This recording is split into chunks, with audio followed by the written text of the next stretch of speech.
So we all saw the Carabao Cup round of 16 games last night, and the game between Wolves and Chelsea was especially fascinating.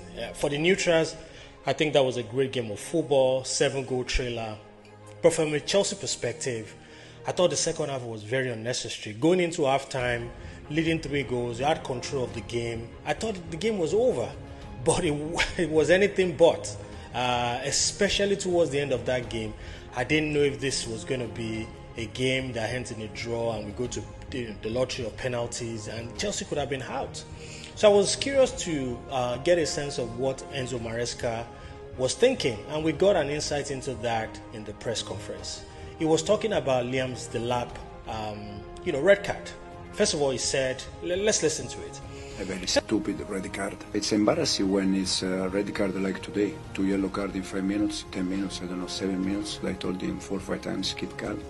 But Liam is a player that when he's inside the pitch, is a little bit playing the game for himself, and he struggles to realize and to listen around him. We can avoid that, and we have to avoid that. First of all, he said it was stupid. So coaches understand that there are some red cards that may be necessary in a game, but this one, 2 yellow cards in 5 minutes, I think, gave an insight into how we assessed it. Number 2, he said he spoke to the guy 4 or 5 times in those 5 minutes before he got the second yellow card, which means even though we see things on the screen, we don't know the extent of the communication between the bench and the players on the field. He then said that Liam Delap is a player that plays for himself. You wonder why Chelsea went ahead to buy a striker with that character and what that could mean long term going forward.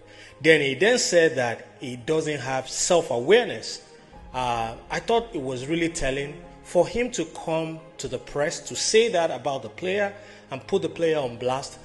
I can only imagine what's going on in that dressing room with Liam Delap. Time will tell. We were very excited that he was coming back ahead of schedule, but with all that happened yesterday and the disposition and position of the coach towards him and his attitude on the pitch, you just wonder what's to come next. I really hope that this is just a blip and it comes back stronger, because we need a functioning striker. We need a functioning player in that position. Let me know what you think.